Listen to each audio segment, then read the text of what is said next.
Hi everyone, and welcome to this week's virtual shopping with Miss Imp. As always, take a minute to clear some space, get in the zone. We've got some warm-up videos on the YouTube channel that you can look at if you fancy. This week, this session is run by Stephen Davidson, and I did quickly want to just shout out at the top that there's a fantastic book on improvising gender that Stephen has written. I'll post a link somewhere around here, but if you're interested in some of the topics raised and some of the exercises in today's workshop, then you can support Stephen further by buying that book. It's really brilliant. Thanks so much, and enjoy the workshop. Hi, I'm Stephen, and welcome to an abridged version of Improvising Gender. This class is about how to use gender and the skill sets therein to create characters of wider variety and depth. So I think I'd like to start by just talking about what gender is, just in case anyone isn't on the same page about that. By gender, I mean the way we act and behave and the way that we expect people to behave, the things we expect them to know, the things we expect them to feel. So when I say a character is male, I probably don't literally mean that that character has a penis, because that's a weird thing to try and play in an improv scene. I might mean this character grew up working on cars every Sunday with their dad and hasn't really learned how to express their feelings, for example. So we're thinking about male, female, or masculinity, femininity as ways that we exist in the world. And for me as an actor, that's definitely the more interesting way to think about gender. We've gotten into acting or improv to do characters of all different types, and this is a really nice way to just think about why we are how we are and get into a character's head a little bit more. So when we're talking about character, we're usually talking about two separate things. We're talking about what's on the inside of a person, and we're talking about what's on the outside of a person. So outside character things will be stuff like voice, physicality, stuff like that. And the inside things will be more emotion or point of view, or things like that. In terms of gender, I'm going to refer to these as behavioral gesture and expressive gesture. So expressive gesture is the way that we move and speak, what people see when they look at us from the outside. And behavioral gesture is everything on the inside, how we feel, our point of view, skills that we have picked up, whether literal or emotional. And we're going to talk about both of those during this class.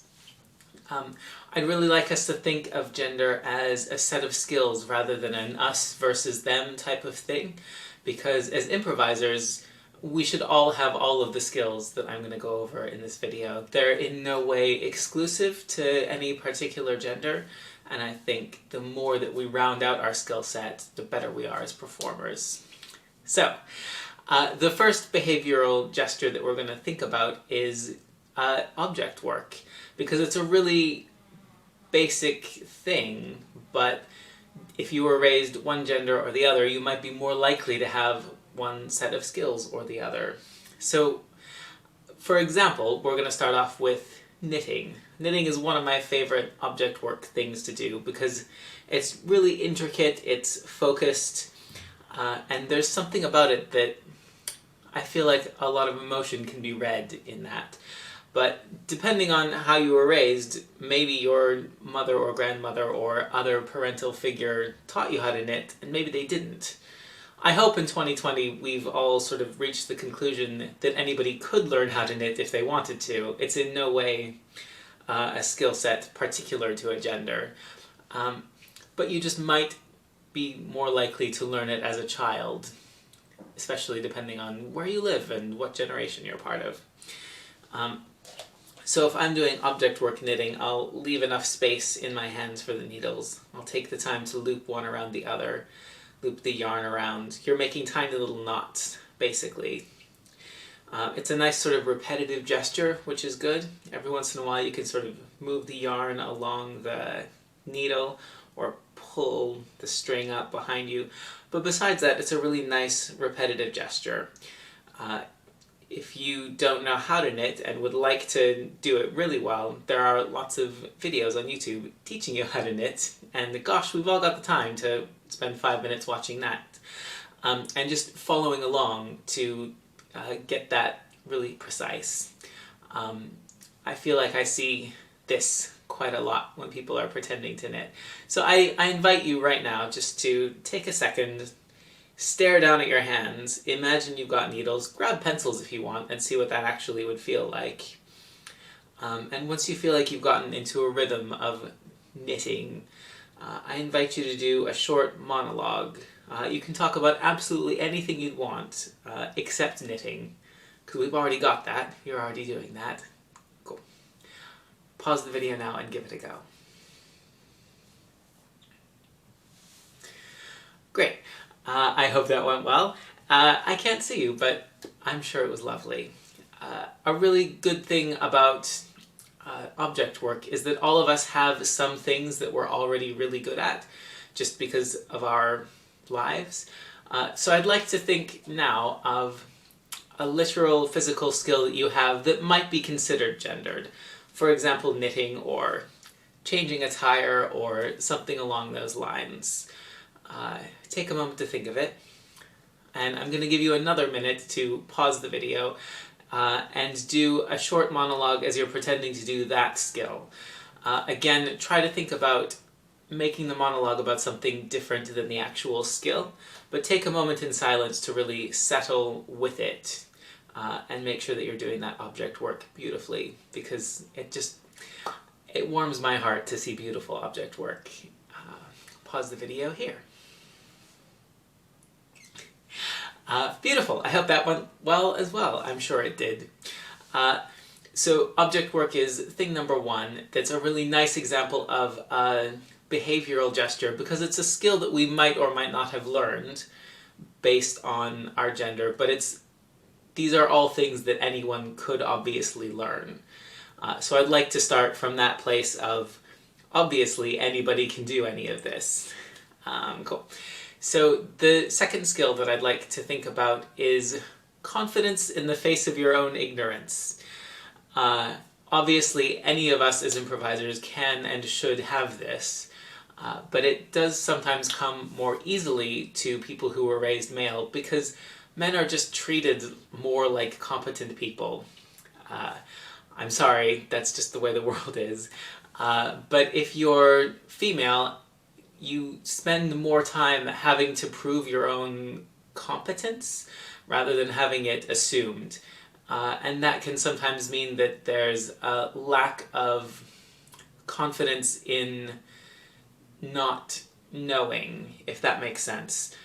Because if you're always assumed to be competent, it's very easy to say, sure, this will probably be fine, I'm great, I'm a natural leader.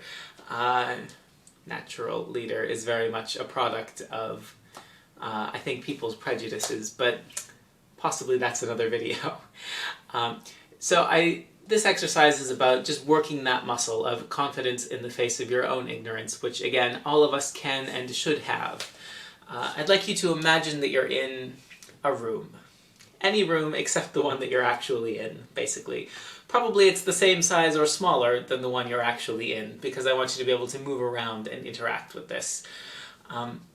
Somewhere where there's lots of stuff would be particularly helpful, maybe something like a library or a chemistry lab, as you like. I'm going to give you a moment to pause this video in a sec, and I'd like you to go around this imaginary room, pick up an object, say what it is, put it back down, and go and get a new object. Your goal is to spend a minute or two labeling as many things as you can in this room. 1, 2, 3, go. And hopefully that went well. This is obviously something we should all be able to do. And it's also just a really nice warm-up for generating information and just remembering where you left all your stuff in your imaginary room. So I super recommend that one as well. I think another really valuable tool is caring or empathy, which is a little bit difficult to do to a camera, I think, rather than in pairs or groups, which is a little bit challenging. But here's something I'd like you to try to work on that skill. I'd like you to imagine that you have a baby or a puppy if you're not a baby person. I have a puppy, but as you like. And in a moment I'm going to invite you to again pause the video and you're going to practice doing some baby talk to this imaginary thing. You'll feel a little bit silly, possibly, but take a moment to do it anyway. Imagine it's really, really cute and you love it and you're going to speak in whatever language you want, but just a little bit infantilized and in a really cutesy way, saying anything you'd like. Pause the video, go.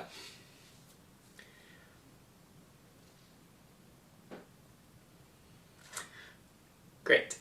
I hope that went well. It's a funny one because again, anyone can do it, but I think lots of people of every gender find it a little bit odd unless you're a quote-unquote baby person.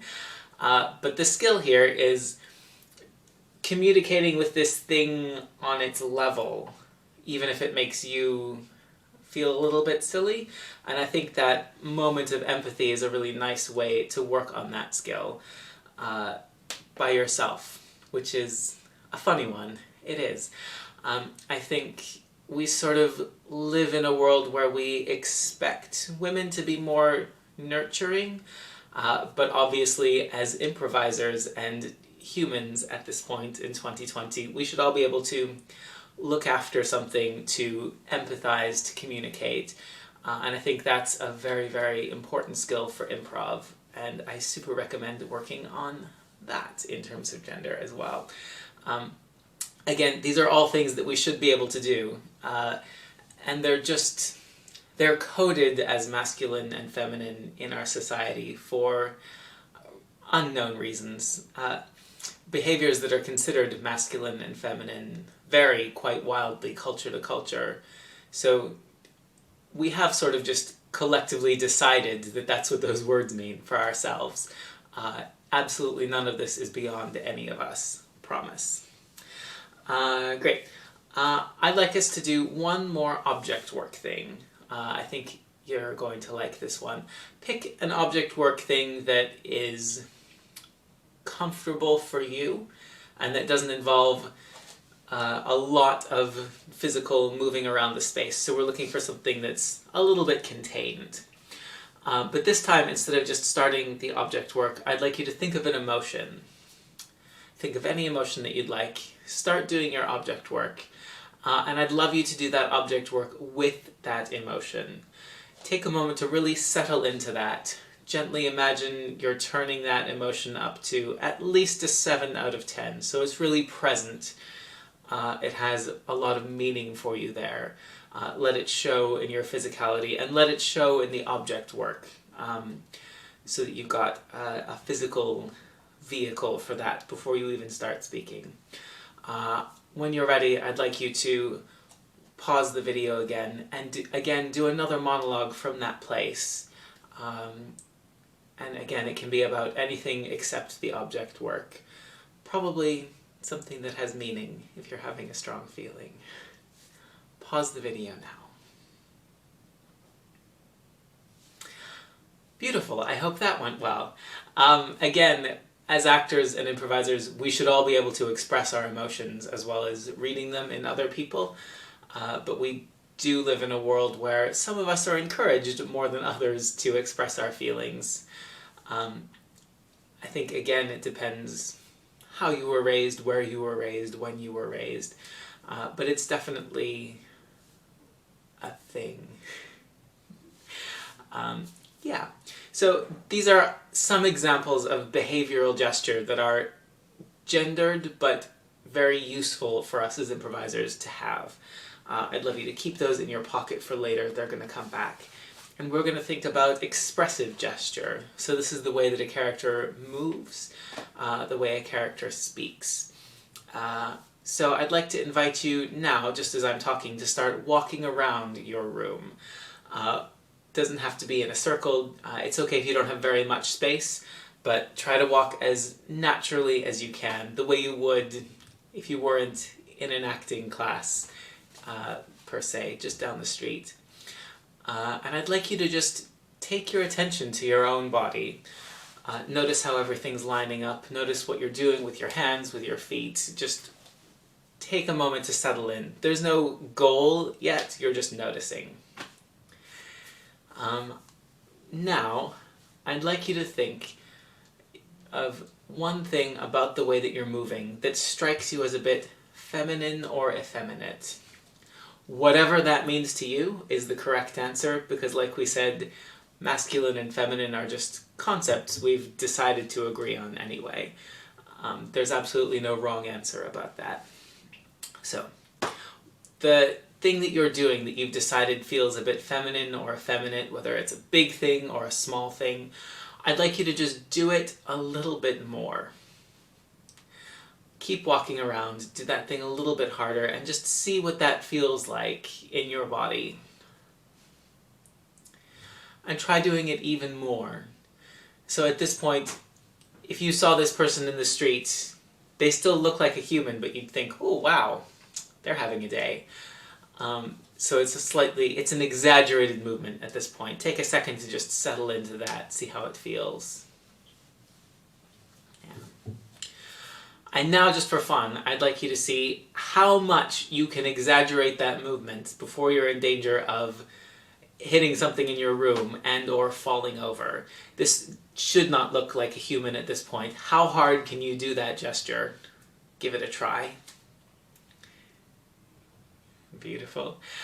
Now dial this back just to the passably human, someone you could see on the street. Keep walking around and imagine what kind of person this character might be. Just really take a moment to embody that. When you feel ready, stop where you are, and I'd like you to do a short monologue about anything at all. Go.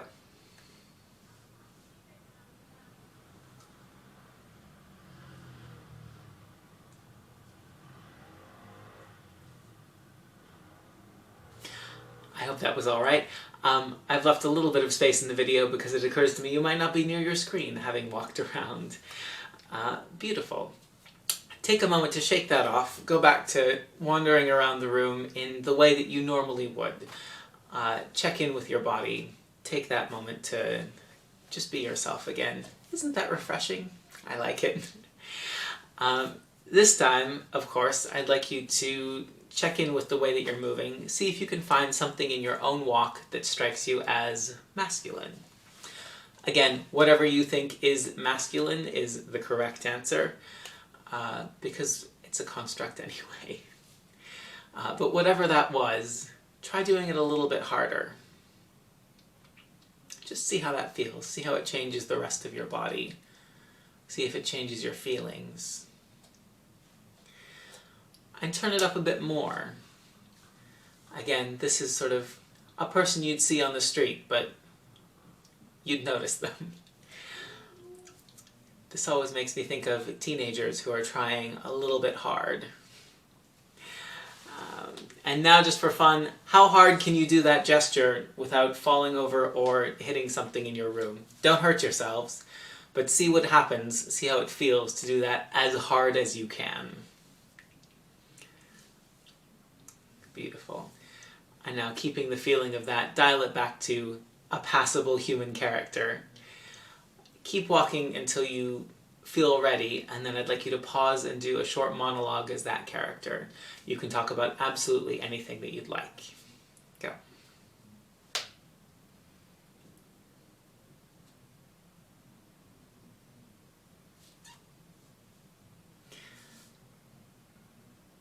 Great. I'm going to go ahead and assume that that was beautiful. Before we go on, I'd love to invite you to just take a moment to reflect on what kinds of characters emerged from those character walks. I often find when I do this that we have really strong associations with the way we move or the way people move and the way that we expect them to behave.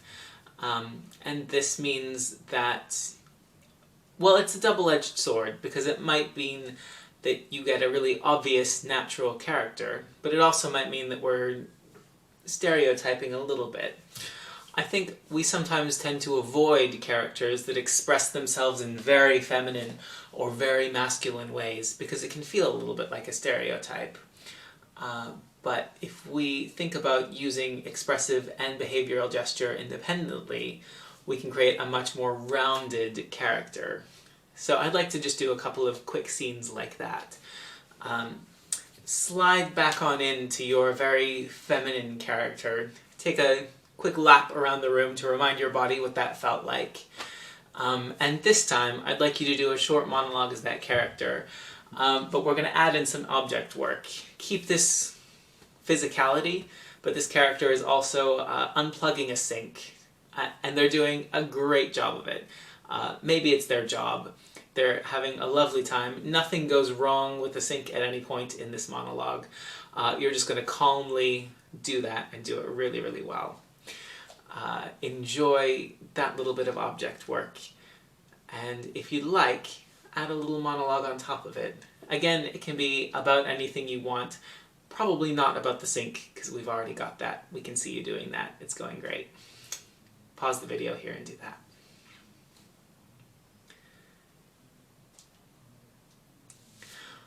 Great. I'm going to go ahead and assume that was lovely as well. For our last one of these, I'd like you to slip back into the sort of masculine, expressive gesture that we had before. Take a little walk around the room to remind your body what that felt like. And I'd love you to do a short monologue as that character. But during this scene, you're changing a diaper. You're doing a really good job of it. The baby is not going to get dropped at any point. Nothing's going to end up in your eye. You do this all the time. You're really good at it. Cool. And again, the monologue can be about anything that you're moved to speak about. It's probably not about changing a diaper, but very much as you like. Take a moment, pause the video, and have a go at that now.